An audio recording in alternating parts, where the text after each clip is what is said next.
ಉತ್ತಮ ವಾಕ್ಚಾತುರ್ಯ ಅಷ್ಟೇ ಅಲ್ಲ, ಎಲ್ಲವನ್ನ ಜೀವನದಲ್ಲಿ ಎದುರಿಸಿ ನಿಲ್ಲುವಂತಹ ಆತ್ಮಸ್ಥೈರ್ಯ ಇದೆರಡೂ ಇದ್ರೆ ಸ್ವಾವಲಂಬಿ ಮಾತ್ರ ಅಲ್ಲ, ಒಂದು ಬದುಕಲ್ಲಿ ಒಬ್ಬ ಹೆಣ್ಣು ಗ್ರೇಟ್ ಮದರ್ ಆಗಿ ಕೂಡ ಇರಲಿಕ್ಕೆ ಸಾಧ್ಯ. ಅಂಥದೇ ಒಂದು ಬ್ರೇವ್ ಲೇಡಿ ನಮ್ಮ ಇವತ್ತಿನ ವಾವ್ ಮಾಮ್ ಕಾರ್ಯಕ್ರಮದಲ್ಲಿ ಇದ್ದಾರೆ. ಅವರು ಬೇರೆ ಯಾರೂ ಅಲ್ಲ, ಸುಮಾ ಆರ್ ನಾಯಕ್. ಅವರ ಬದುಕಿನ ಜರ್ನಿಯ ಕಥೆಗೆ ನಾವು ಕಿವಿಯಾಗೋಣ ಬನ್ನಿ. ಮ್ಯಾಮ್, ಕಾರ್ಯಕ್ರಮಕ್ಕೆ ಸ್ವಾಗತ. ನಮಸ್ತೆ. ಈಗ ಮೊದಲನೇದಾಗಿ ಕೇಳೋದಾದ್ರೆ ಮ್ಯಾಮ್, ನೀವೊಂದು ಗ್ರೇಟ್ ಮದರ್ ಅಂತ ನಿಮ್ಮ ಲೈಫಲ್ಲಿ ಒಂದು ಪ್ರೌಡ್ ಫೀಲ್ ಇದೆಯಾ? Definitely proud to be a mother, be a woman. Okay, ನೀವು ವಕೀಲಿ ವೃತ್ತಿಯಲ್ಲಿ ಇರುವವರು ಮ್ಯಾಮ್. ಯಾವ ರೀತಿ ನಿಮ್ಮ ಪ್ರೊಫೆಷನಲ್ ಲೈಫಿಗೆ ನೀವು ಎಂಟ್ರಿ ಆದ್ರಿ? ಆ ಜರ್ನಿ ಹೇಗಿತ್ತು ಅಂತ? ನನಗೆ ತುಂಬ ಸಪೋರ್ಟಿವ್ ಪೇರೆಂಟ್ಸ್ ಇದ್ದಾರೆ. ಒಳ್ಳೆಯದಾಗಿ ವಿದ್ಯಾಭ್ಯಾಸ ಕೊಟ್ಟು ಸ್ಕಾಲರ್ಶಿಪ್ಪಲ್ಲಿ ಓದಿ ಲಾ ಕಾಲೇಜಲ್ಲಿ ನನಗೆ ಯಾವಾಗಲೂ ಒಂದು ಜಸ್ಟಿಸ್ ಎಲ್ಲರಿಗೂ ಕೊಡಬೇಕು ಅಂತ ಒಂದು ಮುಂಚಿನಿಂದ ಭಾವನೆ ಇತ್ತು. ಅದಕ್ಕೋಸ್ಕರ ವಕೀಲ ವೃತ್ತಿಯನ್ನು ನಾನು ಚೂಸ್ ಮಾಡಿದೆ. ಸೊ ಪ್ರೊಫೆಷ್ನಲಿ ತುಂಬ ಹಾರ್ಡ್ ವರ್ಕ್, ಏಕೆಂದರೆ ಅದು ಮೇಲ್ ಫೀಮೇಲ್ ಜೆಂಡರ್ ಎಲ್ಲ ನೋಡೋದಿಲ್ಲ. It's a profession. So and it's a very challenging profession. So ಆದ ಕಾರಣ ನಾವು ಸ್ಟೂಡೆಂಟ್ ಲೈಫ್ ಆಗಿ ಅಥವಾ ಪ್ರೊಫೆಷನಲ್ ಲೈಫ್ ಆಗುವಾಗ ನಮ್ಮ 100%, ಅಂದರೆ it is not 9 to 5 job.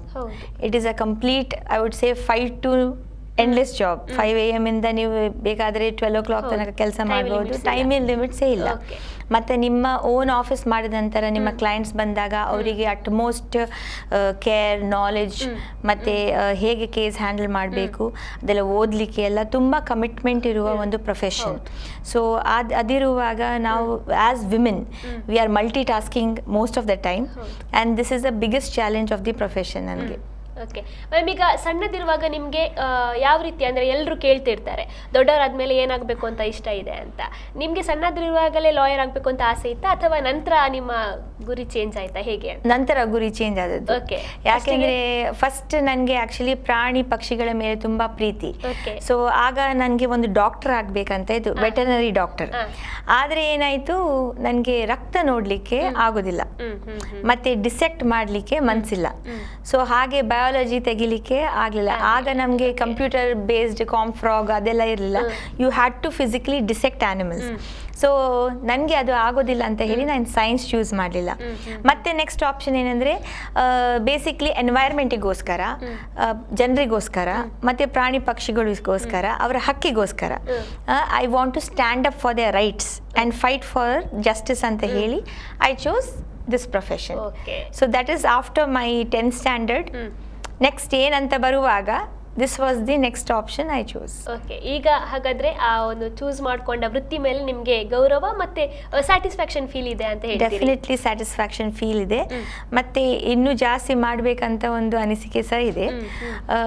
ಈಗ ಸದ್ಯಕ್ಕೆ ನಾನು ಒಂದು ಸಣ್ಣ ಬ್ರೇಕಲ್ಲಿದ್ದೇನೆ, ಏಕೆಂದರೆ ಸೆಕೆಂಡ್ನೇ ಮಗು ಆದ ನಂತರ. ಸೊ ಮತ್ತೆ ಈಗ ಪ್ರೊಫೆಷ್ನಲಿ ಸಹ ನನಗೆ ಬೇಸಿಕ್ಲಿ ಎನ್ವೈರ್ಮೆಂಟಲ್ ಲಾಸ್ ತುಂಬ ಇಷ್ಟ. ಸೊ ಅದನ್ನು ಪರ್ಸ್ಯೂ ಮಾಡುವ ಏನು ಅಂತ. ಹಾಗೆ ಅದರ ಬಗ್ಗೆ ಮಾತಾಡುವ ಮ್ಯಾಮ್. ಅದಕ್ಕಿಂತ ಮೊದಲು ನಿಮ್ಮ ಬಾಲ್ಯ ಜೀವನ ಯಾವ ರೀತಿ ಇತ್ತು ಮ್ಯಾಮ್? ಎಲ್ರಿಗೂ ಕೂಡ ಅವರದೊಂದು ಬಾಲ್ಯ ಜೀವನ ಅಂತ ಹೇಳಿದ್ರೆ ಅದರಲ್ಲಿ ಏನೋ ಒಂದು ಆ ಒಂದು ಸಿಹಿ ಕಹಿ ನೆನಪುಗಳು ಅಥವಾ ಏನಾದರೂ ಒಂದು ಇದ್ದೇ ಇರ್ತದೆ, ಒಂದು ಸ್ಪೆಷಲ್ ಅನುಭವ ಅಂಥದ್ದು ಏನಾದರೂ ನಿಮ್ಗೆ ಇದೆಯಾ? ಬಾಲ್ಯ ಜೀವನ ಯಾವ ರೀತಿ ಹೋಯ್ತು ಅಂತ? ಹೌದು, ನಮ್ಮ ಬಾಲ್ಯ ಜೀವನ ಈಗಿನ ಬಾಲ್ಯ ಜೀವನ ಥರ ಅಲ್ಲ.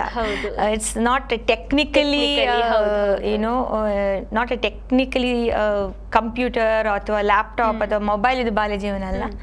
ಸೊ ನಾನು ಆ್ಯಕ್ಚುಲಿ ಹೊಸಪೇಟೆಯಲ್ಲಿ ಹುಟ್ಟಿ ಬೆಳೆದದ್ದು. ಅಲ್ಲಿ ಸಾಧಾರಣ 2nd standard ತನಕ ಅಲ್ಲಿ, ಮತ್ತು ಬ್ಯಾಂಗ್ಳೂರಿಗೆ ಬಂದದ್ದು. ಬೇಸಿಕ್ಲಿ ನನ್ನ ಬಾಲ್ಯ ಜೀವನ ಸ್ಪೋರ್ಟ್ಸ್ ನಾ ವಾಲಿಬಾಲ್ ಮತ್ತು long jump, high jump, shot put ಅದೆಲ್ಲ ಫುಲ್ ಸ್ಪೋರ್ಟ್ಸೇ.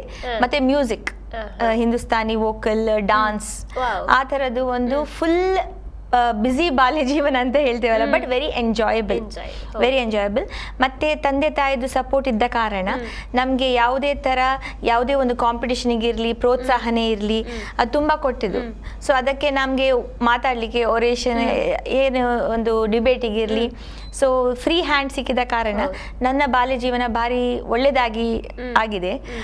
ಮತ್ತು ಸವಿ ನೆನಪು ಅಂದರೆ ನಾನು ಬಾಲ್ಯ ಜೀವನದಲ್ಲಿ ಸಹ ಪ್ರಾಣಿ ಪಕ್ಷಿ ಮತ್ತು ನೇಚರ್ ಜೊತೆ ಇದ್ದದ್ದು.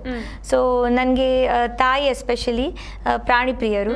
ಸೊ ಮನೆಗೆ ಯಾವುದೇ ಪ್ರಾಣಿ ಪಕ್ಷಿಗೆ ನಾನು ಯಾಕೆ ಹೇಳೋದಂದರೆ ಕಂಪ್ಲೀಟ್ ಒಂದು ಲೈಫ್ ಲೀಡ್ ಮಾಡುವಾಗ ಮನುಷ್ಯರ ಜೊತೆ ಮಾತ್ರ ಅಲ್ಲ, ಸೃಷ್ಟಿದು ಎಲ್ಲ ಅಂಶಗಳ ಜೊತೆ, ಅಂದರೆ ಅದು ದೇವರ ಸೃಷ್ಟಿದು. ಸೊ ನಮಗೆ ಅದರ ಒಂದು ಎಕ್ಸ್ಪೀರಿಯನ್ಸ್ ಇತ್ತು. ಸೊ ನನ್ನ ಬಾಲ್ಯಜಿನ ನನ್ನ ಫೌಂಡೇಶನ್ ಅಂತ ಹೇಳ್ತೇವಲ್ಲ, ಅದು ಭಾರಿ ಒಳ್ಳೆಯದಾಗಿತ್ತು. ಓಕೆ, ಹಾಗಾದರೆ ನೀವು ಬಾಲ್ಯದಲ್ಲೇ ನಿಮಗೆ ಒಂದು ಆಸಕ್ತಿ ಅಂದರೆ ಪ್ರಾಣಿ ಪಕ್ಷಿಗಳನ್ನು ಕೇರ್ ಮಾಡುವಂಥದ್ದು ಅಥವಾ ಎನ್ವೈರ್ಮೆಂಟನ್ನು ಪ್ರೊಟೆಕ್ಷನ್ ಮಾಡುವ ಒಂದು ಹುಮ್ಮಸ್ಸು ಅದು ನಿಮಗೆ ಬಾಲ್ಯದಲ್ಲೇ ಇತ್ತು. ಓಕೆ, ನಂತರ ನಿಮ್ಮ ಕಾಲೇಜು ಜೀವನ ಅಂದರೆ ಕಾಲೇಜು ಜೀವನದಲ್ಲಿ ಒಳ್ಳೆ ರೀತಿಯ ಅಕಾಡೆಮಿಕ್ ಇದು ಕೂಡ ನಿಮಗೆ ಸಿಕ್ಕಿದೆ ಅನ್ನುವಂಥ ಒಂದು ಕೇಳ್ಪಟ್ಟೆ ಮ್ಯಾಮ್. ಹೇಗಿತ್ತು ನಿಮ್ಮ ಒಂದು ಶಿಕ್ಷಣ, ಕಾಲೇಜು ಶಿಕ್ಷಣ? 11th and 12th ನಾನು ಮೆಡ್ರಾಸ್ನಲ್ಲಿ ಮಾಡಿದೆ. Madras very important turning point ನನ್ನ ಲೈಫ್ ಇದು. ಏಕೆಂದರೆ ಅಲ್ಲಿ ನಾನು ಬ್ಲೂ ಕ್ರಾಸ್ ಆಫ್ ಇಂಡಿಯಾ ಅಂತ ಒಂದು ಪ್ರಾಣಿದು ಸಂಸ್ಥೆ, ಪ್ರಾಣಿದಯ ಸಂಸ್ಥೆಗೆ ವಾಲಂಟಿಯರ್ ಆಗಿ, ಅಂದರೆ ನೋಡಿ ಸಮ್ಮರ್ ಹಾಲಿಡೇಸಲ್ಲಿ ಮಕ್ಕಳು ಮಲಗ್ತಾರೆ, ಈಗ ಬೆಳಿಗ್ಗೆ ಸಂಜೆ ಮಲಗ್ತಾರೆ ಅಥವಾ ಒಂದು ಮೊಬೈಲ್ ಇಟ್ಕೊಂಡು ಕೂತಿದ್ದಾರೆ. ಬಟ್ ನಾನೇನು ಮಾಡ್ತಾ ಇದ್ದೆ ಅಂದರೆ ನನ್ನ ಮನೆಯಿಂದ 3 ಬಸ್ ಹಿಡ್ಕೊಂಡು ನಾನು ಬೆಸೆನ್ ನಗರಿದು ಒಂದು ಆನಿಮಲ್ ಶೆಲ್ಟರ್ಗೆ ಹೋಗಿ ಅಲ್ಲಿ ನಾನು ವಾಲಂಟಿಯರ್ ಮಾಡ್ತಾ ಇದ್ದೆ summer holidays.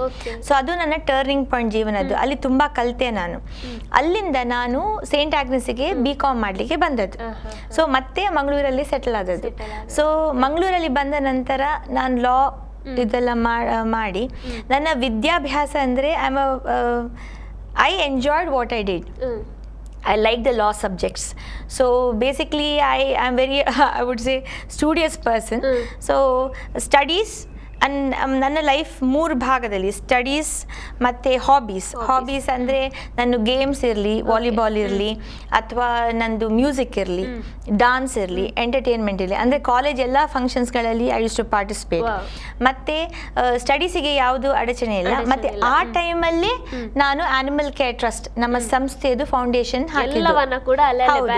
Balance life. Because beyond that ಎಂತ ಹೇಳೋದು, ಫನ್, ಪಾರ್ಟಿಂಗ್ ಅದೆಲ್ಲ ನಮ್ಮ ಜೀವನದಲ್ಲಿ ಇರಲಿಲ್ಲ. So basically very focus, systematic way of life I led even in my college days. So and we had very good teachers of law college as well as St. Agnes. So ಒಳ್ಳೆದಾಗಿ ಮಾರ್ಗದರ್ಶನ ಕೊಡ್ತಾ ಇದ್ರು subjects ಅಲ್ಲಿ ಸಹ. So ಸುಲಭದಲ್ಲಿ ನಾವು ಓದಿ marks ತಗೊಂಡು we did well in our academics. So ಹಾಗೆ college life also very interesting ಇತ್ತು. ಓಕೆ ಮ್ಯಾಮ್, ನಿಮ್ಮ ಹಾಬೀಸ್ ಹೇಳಿದ್ರು ಒಳ್ಳೆ ಮ್ಯೂಸಿಕ್ ಅಂತ, ಒಂದು ಸಾಂಗ್ ಹಾಡ್ಬೋದಾ? ಯಾವುದಾದ್ರೂ ಒಂದು 2 ಲೈನ್ಸ್ ನಿಮ್ಮ ಫೇವ್ರೆಟ್ ಸಾಂಗ್ ಏನಿದೆ, ಯಾವುದೇ ಆಗ್ಬೋದು? ಅಜೀಬ್ ದಾಸ್ತಾ ಹೇ ಕಹಾ ಶುರು ಕಹಾ ಖತಮ್ ये मंजिलें है कौन सी न वो समझ सके न हम ये रोशनी के साथ क्यों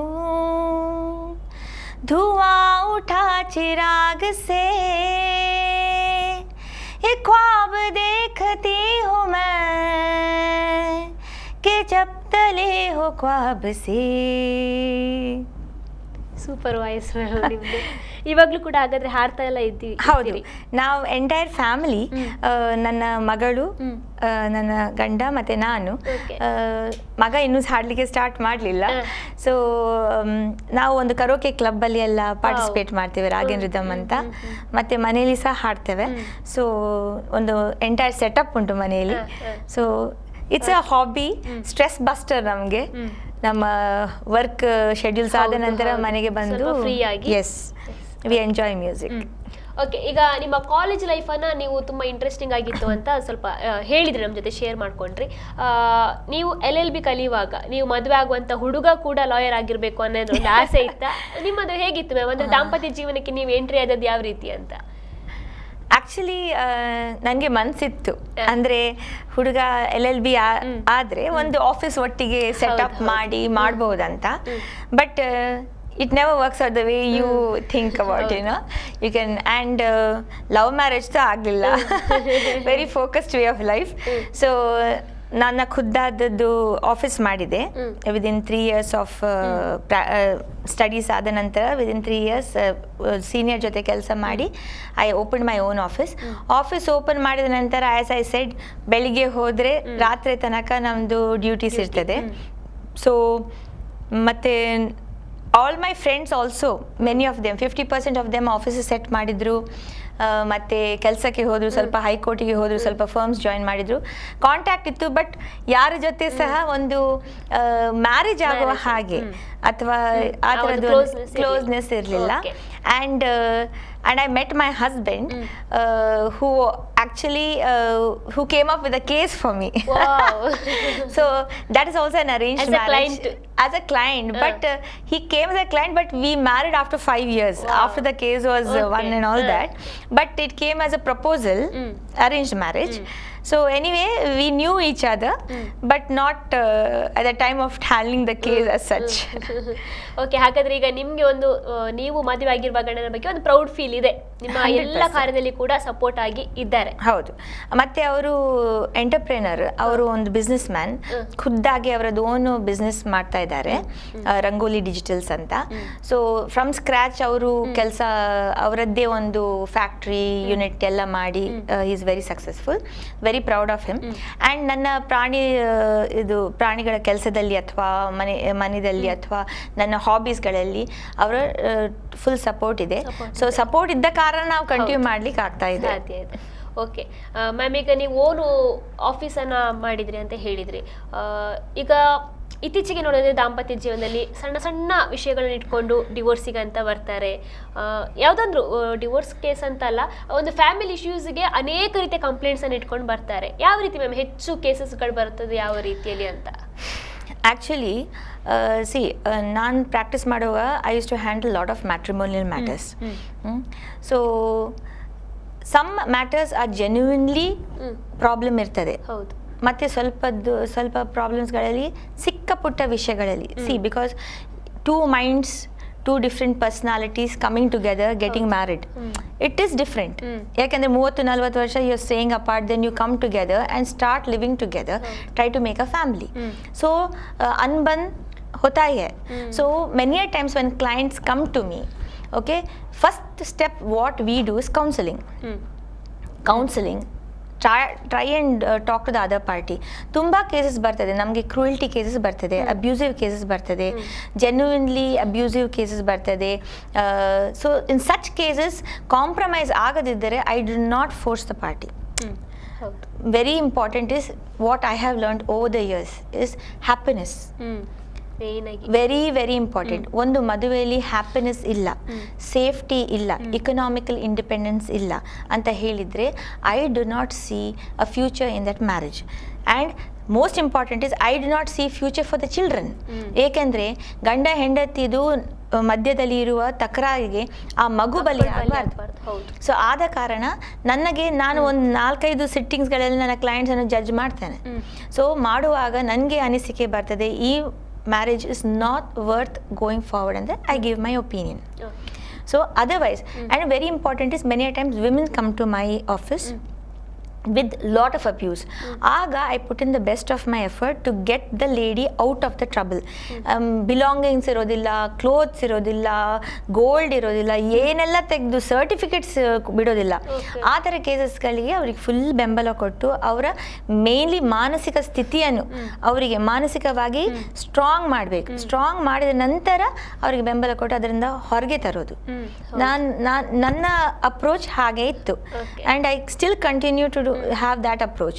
Very very important in life is happiness. And nowadays nobody really bothers you're a divorcee or you're married or you're single. It really doesn't matter. Everybody wants to have a life of their own, alva? ಹೌದು, ಖಂಡಿತ.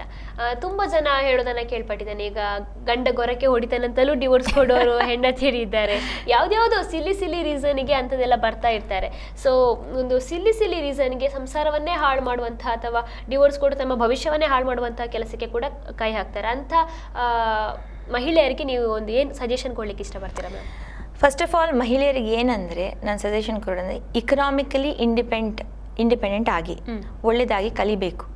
Economic independence ಆದ ನಂತರ ನಿಮಗೆ ನಿಜವಾಗ್ಲೂ ಒಂದು commitment ಕೊಡ್ಲಿಕ್ಕಾದರೆ ಮಾತ್ರ ಒಂದು marriage ಅಲ್ಲಿ ಎಂಟರ್ ಆಗಬೇಕು. ಇಲ್ಲ ಕಂಪ್ಯಾನಿಯನ್ಶಿಪ್ ಮಾತ್ರ ಬೇಕು ಅಥವಾ ಹಾಗಾದರೆ ನೀವು ಒಂದೇ ಒಳ್ಳೆಯದಾಗಿ ಪಾರ್ಟ್ನರನ್ನು ಹುಡುಕಿ ಮತ್ತೆ you can take the step towards marriage. Arrange marriages ಅಲ್ಲಿ ಏನು ಮಾಡ್ತಾರೆ, ಅಮ್ಮ ಅಪ್ಪ ಹೇಳಿದ್ರು ತಡಾಲ್ ನಾನು ಮದುವೆ ಮಾಡ್ಕೊಳ್ತೇನೆ. But even then think whether you are cut out for that particular person or not. Then once you settle down in marriage, only then think about children. And please understand, marriage is a commitment for life. It is not a small game that you play. You say, today I get married, I am not convinced with staying with him, and then you leave him after a year. That doesn't happen.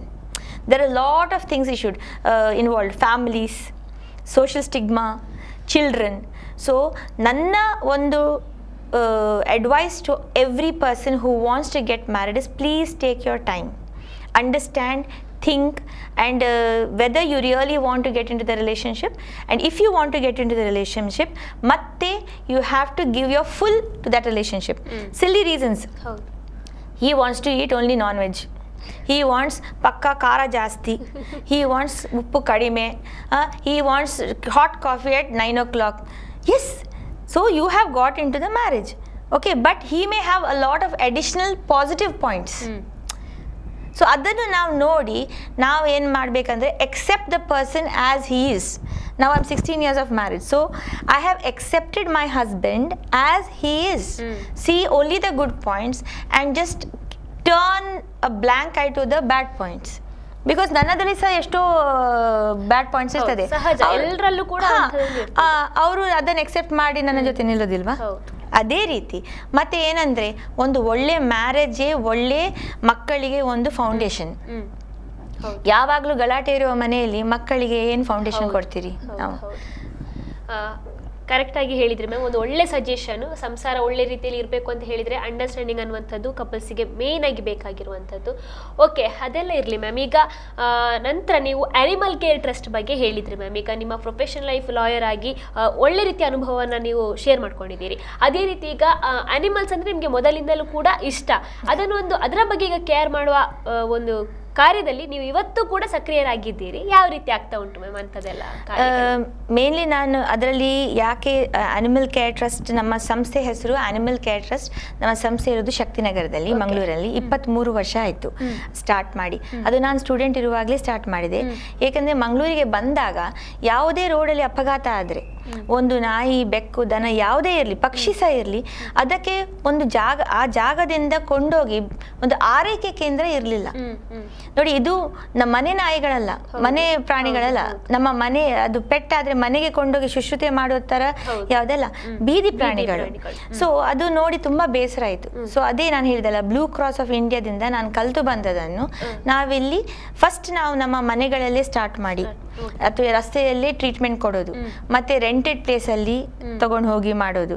ಮತ್ತೆ ಈಗ ನಮ್ಮ ಖುದ್ದಾದ ಜಾಗದಲ್ಲಿ ನಾವೊಂದು 1/2 ಎಕರೆ ಪ್ರಾಪರ್ಟಿಯಲ್ಲಿ ಒಂದು charitable hospital ಮಾಡಿದ್ದೇವೆ. Full setup ಇದೆ, staff ಇದ್ದಾರೆ, doctors ಇದ್ದಾರೆ. ಮತ್ತೆ ಎಷ್ಟು ಪ್ರಾಣಿಗಳನ್ನ ರೆಸ್ಕ್ಯೂ ಮಾಡ್ತಾರೆ? ಸಾಧಾರಣ ವರ್ಷಕ್ಕೆ ಸಾಧಾರಣ 2000 ಅಪ್ ಪ್ರಾಣಿಗಳು. ಈಗ ನಮ್ಮ ಆಶ್ರಮದಲ್ಲಿ ಸಾಧಾರಣ 500 ಅಪ್ ಪ್ರಾಣಿಗಳಿದೆ. ನಾಯಿ, ಬೆಕ್ಕು, ಫುಡ್ ಎಲ್ಲ ಇದೆ ಅಲ್ಲಿ ವ್ಯವಸ್ಥೆ. ಕಿಚನ್ ಇದೆ, ಆಪರೇಷನ್ ಥಿಯೇಟರ್ಸ್ ಇದೆ, ಮೆಡಿಕಲ್ ಫೆಸಿಲಿಟಿ ಇದೆ, ಆಹಾರ, ನೀರು, ವಾರ್ಡ್ಸ್, ಮಲಗಲಿಕ್ಕೆ ಜಾಗ ಎಲ್ಲ. ಮತ್ತು ಮರಿಗಳಿಗೆ adoption programme, awareness programme, rescue programmes, 3 ambulances ಇದೆ. ಸೊ ಇದೆಲ್ಲ ಇಷ್ಟೆಲ್ಲ ಮಾಡಲಿಕ್ಕೆ 23 ಇಯರ್ಸ್ ಆಯಿತು. ದೇವರ ದಯದಿಂದ, ಇಟ್ಸ್ ಓನ್ಲಿ ಗಾಡ್ಸ್ ಗ್ರೇಸ್. ಏಕೆಂದರೆ we are instruments in God's hands. ಅವರ ದಯದಿಂದ, ನಮ್ಮ ಪ್ರೀತಿಯಿಂದ, ನಮ್ಮ ಒಗ್ಗಟ್ಟಿನಿಂದ, ನಮ್ಮ ಟ್ರಸ್ಟಿಗಳದ ಒಗ್ಗಟ್ಟಿನಿಂದ ಈ ಒಂದು ಆಶ್ರಮ ಒಳ್ಳೆ ರೀತಿಯಲ್ಲಿ ಸಾಕ್ತಾ, ದೇವರ ದಯದಿಂದ ನಡೀತಾ ಇದೆ. ತುಂಬಾ ಪ್ರಾಣಿಗಳನ್ನ ಹಾಗಾದ್ರೆ ರೆಸ್ಕ್ಯೂ ಮಾಡಿ. ಹೌದು, ದಿವಸಕ್ಕೆ ಅಟ್ಲೀಸ್ಟ್ ಈ ತಿಂಗಳಲ್ಲಿ ಅಟ್ಲೀಸ್ಟ್ ಒಂದು ಮಿನಿಮಮ್ 80 to 90. ಯಾವ ತರದ ಪ್ರಾಣಿಗಳು ಜಾಸ್ತಿ? ಬೇಸಿಕ್ಲಿ ನಾಯಿಗಳು, ಬೀದಿ ನಾಯಿಗಳದ್ದು ಸಂತಾನಹರಣ ಶಸ್ತ್ರಚಿಕಿತ್ಸೆ ನಾವು ಕಾರ್ಪೊರೇಷನ್ಸ್, ಪಂಚಾಯತ್ಸ್, ಬೇರೆ ಬೇರೆ ಏರಿಯಾದಲ್ಲಿ ಮಾಡ್ತಾ ಇದ್ದೇವೆ. ಮತ್ತು ಅಪಘಾತ ಒಳಪಟ್ಟ ಬೆಕ್ಕು, ನಾಯಿ ಮರಿಗಳು, ಬೆಕ್ಕಿನ ಮರಿಗಳು ಬರ್ತದೆ. ಮತ್ತು ರಸ್ತೆಯಲ್ಲಿ ಎಸ್ತು ಹೋದದ್ದು ಮನೆಯವರು ಬೇಜವಾಬ್ದಾರಿಯಾಗಿ ಮಾರ್ಕೆಟಲ್ಲಿ, ತೊಟ್ಟೆಗಳಲ್ಲಿ ಬಿಟ್ಟು ಕಣ್ಣು ಓಪನ್ ಮಾಡಿದ ಪ್ರಾಣಿಗಳನ್ನು ನಾವು ರೆಸ್ಕ್ಯೂ ಮಾಡಿ ಬಾಟಲ್ ಫೀಡಿಂಗ್ ಮಾಡಿ. ಮತ್ತು ಮೇನ್ ಪ್ರೋಗ್ರಾಮ್ ದತ್ತು ಕೊಡುವ ಶಿಬಿರಗಳು. ಅಂದರೆ ಈಗ we believe is be Indian, adopt Indian dogs and cats. ನಮ್ಮದೇ ಭಾರತೀಯ ತಳಿದು ಪ್ರಾಣಿಗಳಿಗೆ ಮನೆ ಕೊಡಬೇಕು. ಸೊ ನಾವು ಈ 9ನೇ ತಾರೀಕಿಗೆ ಮಾರ್ನಿಮೆ ಕಟ್ಟದಲ್ಲಿ ನಮ್ಮದು ಅಡಾಪ್ಷನ್ ಕ್ಯಾಂಪ್ ಇದೆ, ಎಲ್ಲಿ ನಮ್ಮ ಜನತಾ ಮೆಡಿಕಲ್ಸ್ ಎದುರುಗಡೆ. Last week BC ರೋಡಲ್ಲಿತ್ತು. ಸೊ ಹಾಗೆ ನಾವು ಪ್ರಾಣಿಗಳದ್ದು ದತ್ತು ಕೊಡುವ ಶಿಬಿರ ಮಾಡಿ ಮನೆ, ಹೌದು, ಮತ್ತೆ ವಾಲಂಟಿಯರ್ಸ್, ಯಂಗ್ ಮೈಂಡ್ಸ್ ವಾಲಂಟಿಯರ್ಸ್ ಬಂದು ವಾಲಂಟಿಯರ್ ಆಗ್ತಾರೆ. ಮತ್ತೆ ಸ್ಕೂಲ್ ಕಾಲೇಜಸ್ಗಳಿಗೆ ಹೋಗಿ ನಾವು ಮಾಹಿತಿ ಕೊಡ್ತೇವೆ, ಬಿ ಕೈಂಡ್ ಟು ಆನಿಮಲ್ಸ್ ಅಂತ. ಓಕೆ, ಅನಿಮಲ್ ಕೇರ್ ಟ್ರಸ್ಟ್ ಹಾಗಾದ್ರೆ ಒಳ್ಳೆ ರೀತಿಯಲ್ಲಿ ಸಾಕ್ತಾ ಇದೆ. ಹೌದು, ತುಂಬಾ. ಹಾಗಾದ್ರೆ ಇದಕ್ಕೆ ಈಗ ಗೌರ್ಮೆಂಟ್ ಇಂದ ಏನಾದ್ರು ಫಂಡ್ ಏನಾದ್ರು ಬರ್ತದೆ? ಇಲ್ಲ, this is a non government organisation. Only ABC programme corporation ಮೂಲಕ ನಡೀತಾ ಇದೆ. ಬೇರೆ ಎಲ್ಲ ಈ ಎಂಟೈರ್ ಸಂಸ್ಥೆ ಸ್ಯಾಲರೀಸ್, ಮೆಡಿಸಿನ್ಸ್, ಫ್ಯೂಯಲ್ ಎಲ್ಲ ದಾನಿಗಳ ಅನುದಾನದಿಂದ ನಡೆಯೋದು. ಸೊ ಹಾಗಾದ್ರೆ ಮ್ಯಾಮ್, ಈಗ ಇಂಥ ಒಂದು ಪ್ರಾಣಿಗಳನ್ನ ರೆಸ್ಕ್ಯೂ ಮಾಡುವಂತಹ ಕೆಲಸ ತುಂಬಾ ಒಂದು ಪುಣ್ಯದ ಕೆಲಸ. ಅದು ನಿಜವಾಗಿಯೂ ಹೇಳ್ಬೇಕಂತ ಹೇಳಿದ್ರೆ, ಗೌರ್ಮೆಂಟ್ ಇಂದ ಇಂತಹ ಫೆಸಿಲಿಟೀಸ್ ನಮ್ಗೆ ಬೇಕು ಅಂತ ಏನಾದ್ರು ಇದ್ರೆ ಯಾವ ರೀತಿ ಅವರು ಗೌರ್ಮೆಂಟ್ ಇಂದ ಯಾವ ರೀತಿ ಸಪೋರ್ಟ್ ಸಿಗ್ಬೇಕು ಅಂತ ನಿಮ್ಗೆ ಅನಿಸ್ತದೆ? ಏನಂದ್ರೆ ಆಕ್ಚುಲಿ ಗೌರ್ಮೆಂಟ್ ಇಂದ ಯಾವುದೇ ಒಂದು ಆಸ್ಪತ್ರೆ ಇಲ್ಲ ಅಂತ NGO ಮಾಡಿದ್ವಿ. ನಾನೀಗ ಏನ್ ಕೇಳೋದಂದ್ರೆ, ಗೌರ್ಮೆಂಟ್ ಅವರು ಇದಕ್ಕೆ ಒಂದು ಸೆಪ್ರೇಟ್ ಜಾಗ ಮಾಡ್ಬೇಕು. ಆಕ್ಚುಲಿ SPC ಅಂತ ಗೌರ್ಮೆಂಟ್ ಇಂದ ಆಗಿದೆ, ಮತ್ತೆ ಒಂದು ಜಾಗ ಸಹ ಮಾಡಿದ್ದಾರೆ. ಅದನ್ನು ಡೆವಲಪ್ ಮಾಡ್ಬೇಕು. ಏಕೆ ನಮ್ಮ ಸಂಸ್ಥೆ ಇರದೇ ಇರಲಿ, ಗೌರ್ಮೆಂಟ್ ಇಂದ ಫೆಸಿಲಿಟಿ ಪರ್ಮನೆಂಟ್. ಹೌದು, ಮತ್ತೆ ಇದು ಮಂಗಳೂರಿಗೆ ಸೀಮಿತವಾಗಿ ಇರಬಾರ್ದು. ಎಂಟೈರ್ ದಕ್ಷಿಣ ಕನ್ನಡದಲ್ಲಿ ಪ್ರಾಣಿಗಳಿಗೆ ಆರೈಕೆ ಕೇಂದ್ರ ಆಗ್ಬೇಕು. ಎಲ್ಲಾ ಪಂಚಾಯತ್ಗಳಲ್ಲಿ. ನಾನು ಎಂತ ಹೇಳೋದಂದ್ರೆ, ಆಗ್ತದೆ, ಗೌರ್ಮೆಂಟ್ ಒಂದು ಮನ್ಸ್ ಮಾಡಬೇಕು. ಆನಿಮಲ್ ಹಸ್ಬೆಂಡ್ ಡಿಪಾರ್ಟ್ಮೆಂಟ್ ಇದೆ, ನಮ್ಮ ಬೇರೆ ಬೇರೆ ಡಿಪಾರ್ಟ್ಮೆಂಟ್ಸ್ಗಳು ಒಟ್ಟು ಮಾಡಿ ಅವರವರದೇ ಏರಿಯಾದಲ್ಲಿ, ಫಾರ್ ಎಕ್ಸಾಂಪಲ್ ಸುಳ್ಯದಲ್ಲಿ, ಬೆಳ್ತಂಗಡಿಯಲ್ಲಿ ಎಲ್ಲ ಒಂದೊಂದು ಜಾಗ ಹುಡುಕಿಕೊಂಡು ಅಟ್ಲೀಸ್ಟ್ ಒಂದು 20 ಸೆಂಟ್ಸ್ ಜಾಗದಲ್ಲಿ ಅಪಘಾತ ಒಳಪಟ್ಟ ಪ್ರಾಣಿಗಳಿಗೆ ಅಲ್ಲಿ ಒಂದು ಆರೈಕೆ ಕೇಂದ್ರ ಮಾಡಲೇಬೇಕು. ಯಾಕಂದ್ರೆ ನಮಗೆ ಬಂಟ್ವಾಳ, ಸುಳ್ಯ, ಪುತ್ತೂರು ಎಲ್ಲದಿಂದ ಹೈವೇಯಿಂದ ಅಪಘಾತ ಒಳಪಟ್ಟ ಪ್ರಾಣಿಗಳು ಬರ್ತಾರೆ. ಅಲ್ಲಿಂದ ಬರುವಾಗಲೇ ಅರ್ಧ ಜೀವ ಆಗಿ ಬರ್ತಾರೆ. ಅಲ್ಲಲ್ಲೇ ಇದ್ರೆ ಹೌದು ಬೆಸ್ಟ್. ಮತ್ತೆ ಜನರು ಇದ್ದಾರೆ, ಪ್ರಾಣಿ ಪ್ರಿಯರಿದ್ದಾರೆ, ಫೀಡರ್ಸ್ ಇದ್ದಾರೆ, ಅವರನ್ನು ಒಟ್ಟು ಮಾಡಬೇಕು. ಈ ಗುರಿ, ಇದು ಒಂದು ಗುರಿ ನಮ್ದು ಏಮ್. ಬರುವ ವರ್ಷಗಳಲ್ಲಿ ಇನ್ನೂ ಸಹ ಈ ಥರ ಸಂಸ್ಥೆಗಳು ಆಗಬೇಕು. ದೇವರದಿಂದ SPC ಮುಖಾಂತರ ಆಗ್ತದಂತ ನಾನು ಅನಿಸ್ತಾ ಇದ್ದೇನೆ. ಒಳ್ಳೆ ಕೆಲಸ ಮ್ಯಾಮ್, ನೀವು ಇನ್ನೂ ಕಂಟಿನ್ಯೂ ಮಾಡಬೇಕಿದೆ. ಓಕೆ ಮ್ಯಾಮ್, ಈಗ ನಿಮ್ಮ ಪ್ರೊಫೆಷನಲ್ ಲೈಫ್ ಮತ್ತು ಈ ಆನಿಮಲ್ ಕೇರ್ ಟ್ರಸ್ಟ್ ಬಗ್ಗೆ ಹೇಳಿದ್ರಿ. ಆಸ್ ಅ ಮದರ್ ಆಗಿ ನೀವು ನಿಮ್ಮ ರೋಲನ್ನು ಒಳ್ಳೆ ರೀತಿಯಲ್ಲಿ ಮೇಂಟೈನ್ ಮಾಡಿದ್ದೀರಾ ma'am? My children have to say that. Actually, ಅನಿಸ್ತದಾ ಅಂತ? Actually, professional and work with animals, I as a soul am satisfied. But as a mother, I think I missed out a lot. ಅದಕ್ಕೆ ನನ್ನ ಅವಳಿಗೆ 14 ವರ್ಷ. ಅವಳು ಚಿಕ್ಕದಿರುವಾಗ ನಾನು professional ತುಂಬಾ ಬಿಸಿ. So first 4 ವರ್ಷ ಅವಳು ನನ್ನ ತಾಯಿ ಮನೆಯಲ್ಲಿ ಹಾಗೆ ಎಲ್ಲ ಅವಳಿದ್ಲು. ಮತ್ತೆ ನನ್ನ first baby animal care trust. So ಯಾವಾಗಲೂ ಅದು ಇಂಪಾರ್ಟೆಂಟ್, ಯಾಕಂದ್ರೆ ಅದಕ್ಕೆ ಬಾಯ್ ಬರದ ಪ್ರಾಣಿಗಳು, ನಾವು ಅವರನ್ನು ನೋಡ್ಕೊಳ್ಬೇಕು. ಸೊ ಇದೆಲ್ಲ took a priority over the kids. So 2ನೇ ಮಗು ಆದಾಗ I took a break and I said, okay, I will give time for my son and my daughter. ಅವಳಿಗೆ ಈಗ she's a teenager, so she needs me more. So ಈಗ I think I'm doing justice to my children. ಯಾಕಂದರೆ I'm spending time with them, giving time. Patience level ಸ್ವಲ್ಪ ಕಡಿಮೆ ನನಗೆ, ಆದರೂ ಸಹ ಅವರ ಜೊತೆ ಪ್ರೀತಿಯಿಂದ ಇರಲಿಕ್ಕೆ ಆದಷ್ಟು ನೋಡ್ತೇನೆ. Yes, as a mother I am trying to do my best. But ಏನಂದರೆ, ಸಂಸ್ಥೆಗಳು ಪ್ರೊಫೆಷನಲ್ಲಿ ಕೆಲಸ ಮಾಡುವಾಗ ಏನಾಗ್ತದೆ, ನಮ್ಮ ಮೈಂಡ್ ಪ್ರಿಯಾಕ್ಯುಪೈ ಆಗ್ತದೆ. Like a doctor on call, we are concentrating more on the patients, then the family start suffering. So mother's role is the toughest role. ಏಕೆಂದರೆ we have to look after the house, kitchen, multitasking and children, their needs, academics, homework, exams, pick up, drop, basketball, swimming, cricket. You are torn into so many places. So your physical energy, mental energy is drained off. But I cannot even think of a life without my kids. So ಈಗ ಏನಾಗ್ತದೆ, ಒಂದು addiction ಥರ ಆಗಿಬಿಟ್ಟಿದೆ. ನಾವು profession ಇರುವಾಗ ನಾನು ಅನಿಸಿದೆ, ಮಕ್ಕಳು ಹೇಗೆ ಮ್ಯಾನೇಜ್ ಮಾಡ್ಬೋದಪ್ಪ ಅಂತ. ಅದು ಆಗಿಬಿಡ್ತದೆ. ಏಕೆಂದರೆ ಬಟ್ ಅದು 100% ಕೊಡಬೇಕು. ಅದಕ್ಕೆ ನೀವು 100% ಕೊಡದಿದ್ದರೆ I don't see that why you have children ಅಂತ. ಓಕೆ, ಈಗ ಮ್ಯಾಮ್ ನೀವು ಪ್ರೊಫೆಷನಲ್ ಲೈಫಲ್ಲಿ ಒಳ್ಳೆ ರೀತಿಯಲ್ಲಿ ಒಂದು ಕೆಲಸವನ್ನು ಮಾಡಿಕೊಂಡು ಬಂದಿದ್ದೀರಿ, ಮತ್ತು ಆ್ಯನಿಮಲ್ ಕೇರ್ ಟ್ರಸ್ಟಲ್ಲಿ ಕೂಡ ನಿಮ್ಮನ್ನು ನೀವು ಸಂಪೂರ್ಣವಾಗಿ ತೊಡಗಿಸಿಕೊಂಡಿದ್ದೀರಿ. ಇಲ್ಲಿ ನಿಮಗೆ ಏನಾದರೂ ಒಂದು ಬ್ಯಾಡ್ ಎಕ್ಸ್ಪೀರಿಯನ್ಸ್ ಅಂತ ನಿಮ್ಮ ವೃತ್ತಿಯಲ್ಲಿ ಯಾವುದಾದ್ರೂ ಒಂದು ಕೆಟ್ಟ ಅನುಭವ ಅಂತ ಆಗಿದೆಯಾ ಅಂತ ಆಗಿದ್ದರೆ ಶೇರ್ ಮಾಡ್ಕೊಳ್ಬೋದಾ? ಹೌದು, ನನ್ನ ಪ್ರೊಫೆಷನಲ್ ಲೈಫಲ್ಲಿ ಮತ್ತು ಶೆಲ್ಟರ್ ವರ್ಕಲ್ಲಿ ಸಹ ಅನುಭವ ಕೆಟ್ಟದಾದ ಪ್ರಾಣಿಗಳ ವಿಷಯದಲ್ಲಿ ಅಲ್ಲ, ಬಟ್ ಮನುಷ್ಯರ ವಿಷಯದಲ್ಲಿ. ಏಕೆಂದರೆ only human beings are capable of hurting. ಪ್ರಾಣಿಗಳ ಇಂಟೆನ್ಷನಲಿ ಹರ್ಟ್ ಮಾಡೋದಿಲ್ಲ. ಪ್ರೊಫೆಷನಲ್ ಲೈಫಲ್ಲಿ ಅಂದರೆ ನಮ್ಮ ಕ್ಲೈಂಟ್ಸಿಗೆ ನಾವು ಎಷ್ಟು ಕೊಟ್ಟರೂ ಸಹ ಅವರಿಗೆ ಸಮಾಧಾನ ಇಲ್ಲ. ಸೊ ನಮ್ಮದಲ್ಲಿ ಮಿಸ್ಟೇಕ್ಸ್ ಹುಡುಕ್ತಾರೆ. ಅದು ಡಾಕ್ಟರ್ ಲೈಫಲ್ಲಿ ಇರಲಿ, ಯಾವುದೇ ಪ್ರೊಫೆಷನಲ್ಲಿ same, but we do our best. So similarly ಪ್ರಾಣಿಗಳ ವರ್ಕಲ್ಲಿ ಏನಂದರೆ ಸುಮಾರು ಜನರಿಗೆ ಪ್ರಾಣಿಗಳು ಇಷ್ಟ ಇರೋದಿಲ್ಲ. ಸೊ ಅವರು ಅಬ್ಯೂಸಿವ್ ಆಗ್ತಾರೆ. ಫೋನ್ ತೆಗೆದು ಒಟ್ಟರೆ ಮಾತಾಡೋದು, ಆರ್ಗ್ಯೂ ಮಾಡೋದು, ಬೈಯೋದು, ಹೀಯಾಳ್ಸೋದು, ಆ ಥರದ ತುಂಬ ಇನ್ಸ್ಟೆನ್ಸಸ್ ಇದೆ, ಒಂದೆರಡಲ್ಲ. ಬಟ್ ಈಗ ಏನಂದರೆ as you grow and as you mature in your life, you understand that this doesn't really matter. ತುಂಬ ಹೀಯಾಳ್ಸೋದು. ಇತ್ತೀಚೆಗೆ ಸಹ ನಂದು ಒಂದು ಹೈ ಲೆವೆಲ್ ಇದು ಒಂದು ಆಫೀಸರ್ ಒಟ್ಟರೆ ಮಾತಾಡ್ತಾರೆ. ಅಂದರೆ ಒಂದು ಮನುಷ್ಯ ಆಗಿ ಒಂದು ಮನುಷ್ಯನಿಗೆ ಒಂದು ಮರ್ಯಾದೆ ಕೊಡಬೇಕಂತ ಒಂದು ಮನಸ್ಸಿನಲ್ಲಿ ಇರಬೇಕು. ಅದು ನಾವು ಮನುಷ್ಯರಿಗೆ ಇಲ್ಲ.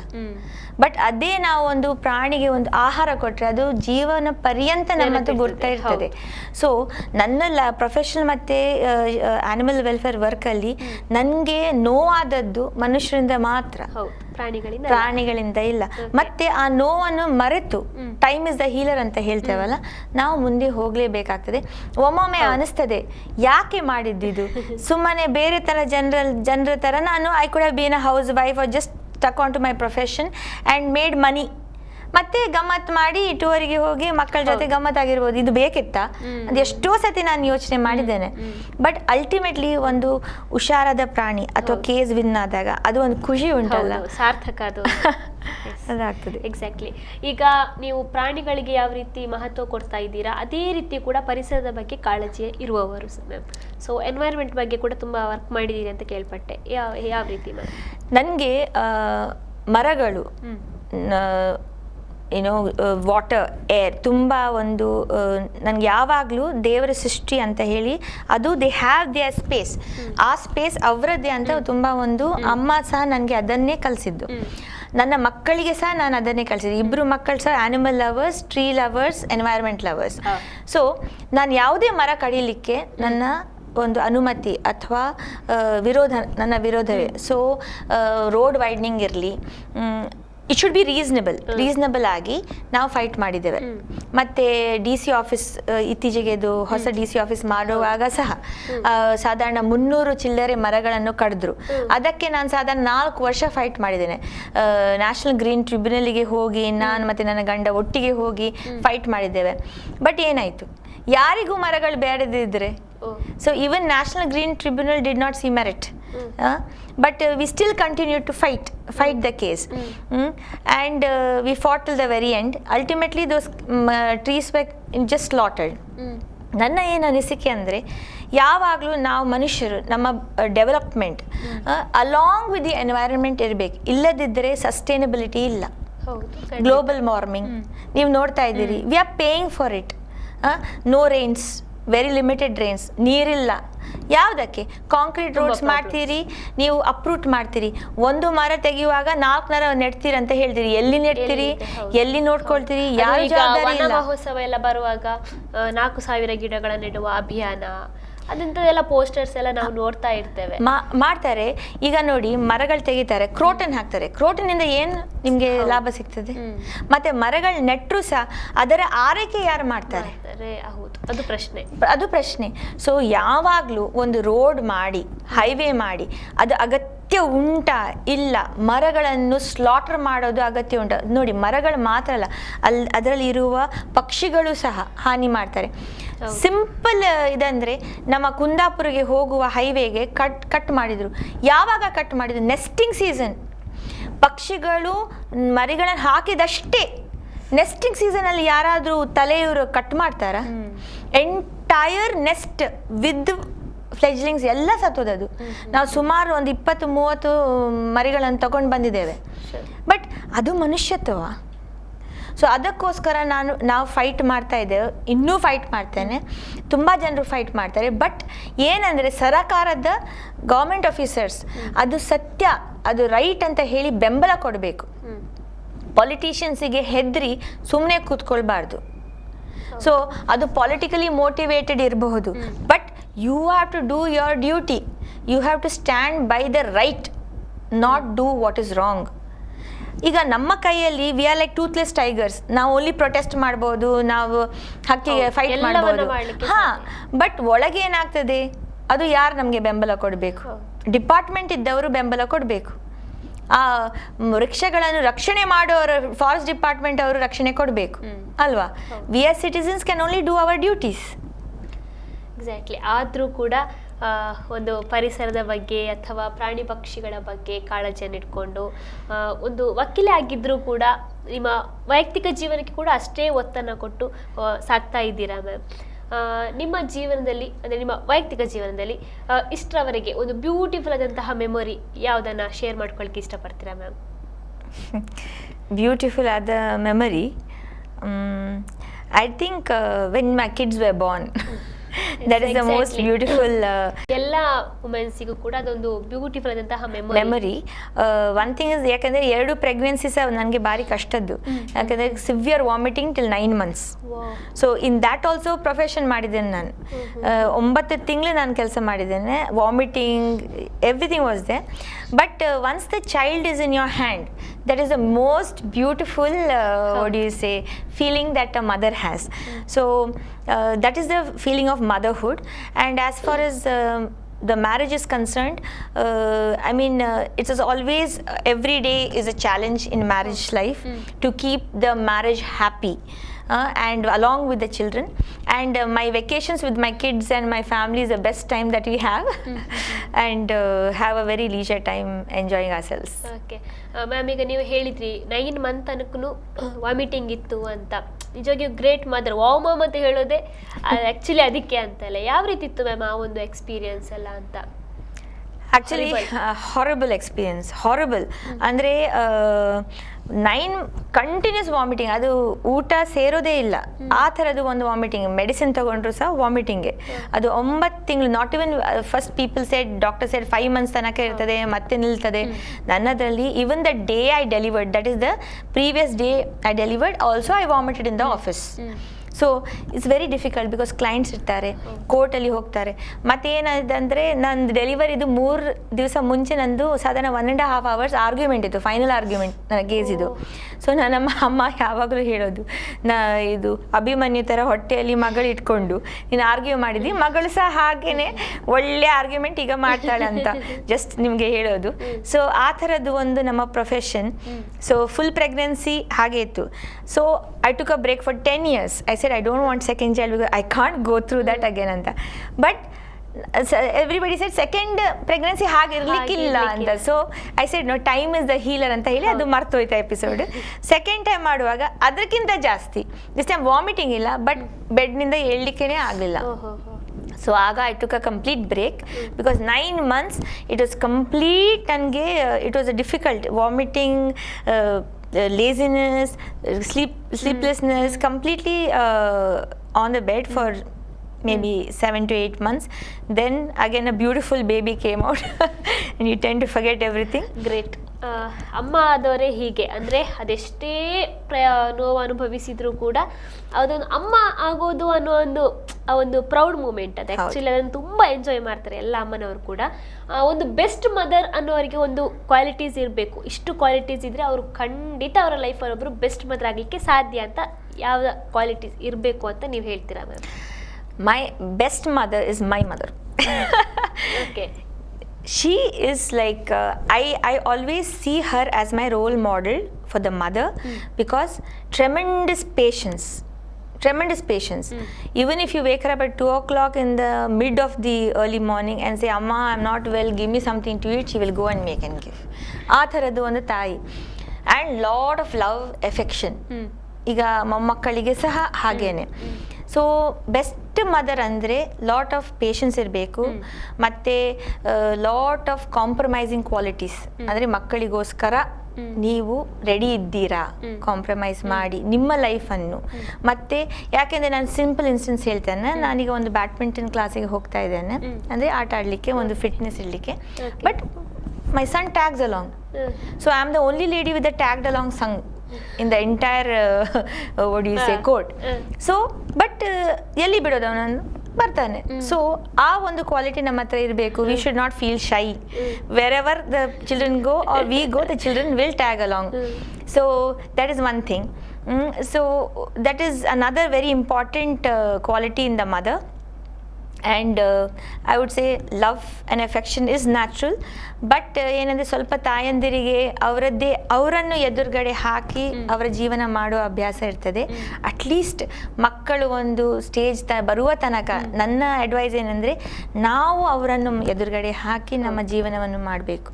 ಹೌದು, ಅಗತ್ಯ ಇರುವ ಸಿಚುವೇಶನ್ಸಲ್ಲಿ ಅದು ನಾವು ಮಾಡಲಿಕ್ಕೆ ಆಗೋದಿಲ್ಲ, ಬಟ್ ಮುಖ್ಯವಾದ ನಮ್ಮ ಲೈಫಲ್ಲಿ ಅದು ಒಂದಿರಬೇಕು ಅಂತ ನನ್ನ ಅನಿಸಿಕೆ.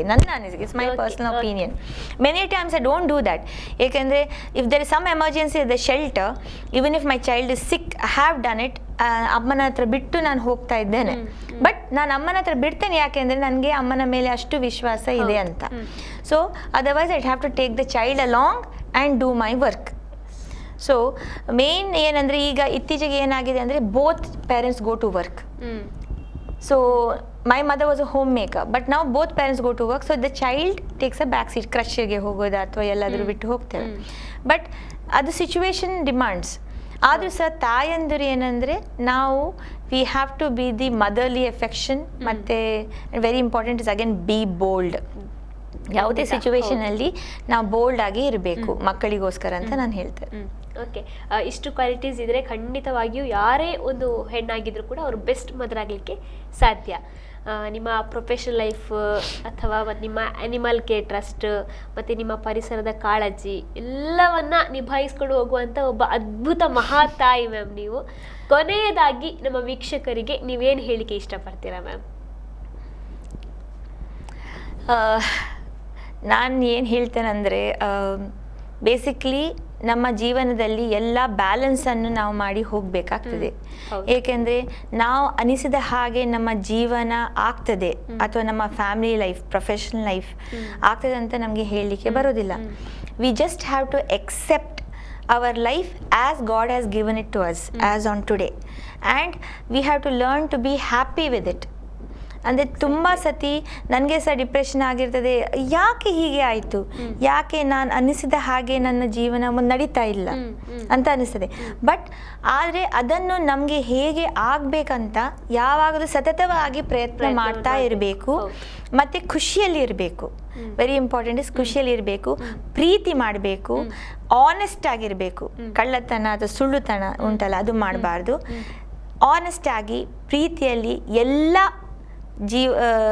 ಬೀಯಿಂಗ್ಸ್ ಅಂತ ಹೇಳ್ತೇವೆ, ಹ್ಯೂಮನ್ ಬೀಯಿಂಗ್ಸ್, ಆ್ಯನಿಮಲ್ ಕಿಂಗ್ಡಮ್, ಎಲ್ಲರಿಗೂ ಪ್ರೀತಿ ಮಾಡಿ, ಎಲ್ಲರನ್ನು ಯಾರಿಗೂ ಹಾನಿ ಮಾಡದ ಹಾಗೆ ಇರಿ, ಮತ್ತು ಚೆಂದಾಗಿರಿ ನಿಮ್ಮ ಫ್ಯಾಮಿಲಿ ಜೊತೆ. ಮತ್ತು very important is live for not only for yourself, live for everybody ಅಂತ ನಾವು ನನ್ನ ಒಂದು ಒಡಿಸೆ ಅಡ್ವೈಸ್ ಟು ಎವ್ರಿ ಒನ್. ಒಂದು ಹೇಳಲಿಕ್ಕೆ ಇಚ್ಛಿಸ್ತೇನೆ, I want to give due credit to both my parents, my father and mother. Even as on today, both are pillars of support ನನಗೆ. ನನಗೆ ಮಾರ್ಗದರ್ಶನ ಇರಲಿ, ನಮ್ಮದ ಕಷ್ಟದ ಟೈಮಲ್ಲಿ ಇರಲಿ. ಸೊ ಅದನ್ನು ನೋಡಿ ಈಗ ನಾನು ಅವರನ್ನು ನೋಡಿ ನಾನು ಹಾಗೆ ನನ್ನ ಮಕ್ಕಳಿಗೆ ಆಗಬೇಕು. ಅವರು ಯಾವಾಗಲೂ ನನ್ನ ಮತ್ತು ನನ್ನ ಗಂಡನ ಮೇಲೆ ಒಂದು ನಂಬಿಕೆ ಇಟ್ಟು ಇನ್ ಫ್ಯೂಚರ್ ಸಹ ನಮ್ಮ they can ask any time help ಅಂತ. So I am very thankful to my father and mother. I take this opportunity, and especially my husband and children also. Okay, thank you ma'am. ಈಗ ನೀವು ಇಷ್ಟು ಪ್ರೆಷರಲ್ಲಿದ್ದರು, ಇಷ್ಟು busy ಆಗಿದ್ರು ಕೂಡ ನಮ್ಮ ಜೊತೆ ಬಂದು ನಿಮ್ಮ ಲೈಫ್ ಜರ್ನಿಯ ಬಗ್ಗೆ ಮುಕ್ತವಾಗಿ ನಮ್ಮ ಜೊತೆ ಮಾತಾಡಿದ್ದೀರಾ. ಸೊ ಇಷ್ಟು ಹೊತ್ತು ನಿಮ್ಮ ಅಮೂಲ್ಯ ಸಮಯವನ್ನು ನಮ್ಮ ಜೊತೆ ವಿನಿಯೋಗಿಸಿಕೊಂಡಿದ್ದಕ್ಕೆ ತುಂಬ ಹೃದಯದ ಧನ್ಯವಾದ. Thank you. ನೋಡಿದ್ರಲ್ವಾ ವೀಕ್ಷಕರೇ, ನಾನು ನನ್ನ ಕುಟುಂಬ ಅನ್ನೋದಕ್ಕಿಂತಲೂ ಒಂದು ಪಾಸಿಟಿವ್ ಥಿಂಕಿಂಗ್ನ ಜೊತೆಗೆ ಆತ್ಮವಿಶ್ವಾಸ ಒಂದು ಇದ್ದರೆ ಮತ್ತೆ ನನ್ನ ಜೊತೆಗೆ ಪರಿಸರ ಕೂಡ ಒಳ್ಳೆ ರೀತಿಯಲ್ಲಿ ಇರಬೇಕು, ಅಷ್ಟೇ ಅಲ್ಲ ಪ್ರಾಣಿಗಳು ಕೂಡ ಉತ್ತಮ ರೀತಿಯ ಜೀವನವನ್ನು ಹೊಂದಿಕೊಂಡು ಬಾಳ್ಬೇಕು ಅನ್ನುವಂಥ ಒಂದು ಪಾಸಿಟಿವ್ ಥಿಂಕಿಂಗ್ ಇದ್ದರೆ ಮನುಷ್ಯ ಲೈಫಲ್ಲಿ ಸಕ್ಸಸ್ ಆಗಲಿಕ್ಕೆ ಸಾಧ್ಯ ಅನ್ನೋದನ್ನು ಇವತ್ತಿನ ನಮ್ಮ ಅತಿಥಿ ಸುಮಾ ನಾಯಕ್ ಅವರು ಹೇಳಿದ್ದಾರೆ. ಸೊ ಮುಂದೆ ವಾವ್ ಮಾಮ್ ಕಾರ್ಯಕ್ರಮದಲ್ಲಿ ಮತ್ತೊಬ್ಬ ಅದ್ಭುತ ಮಹಾತಾಯಿನ ನಾನು ನಿಮಗೆ ಪರಿಚಯ ಮಾಡಿಕೊಡ್ತೇನೆ. ಅಲ್ಲಿ ತನಕ ನಮಸ್ಕಾರ.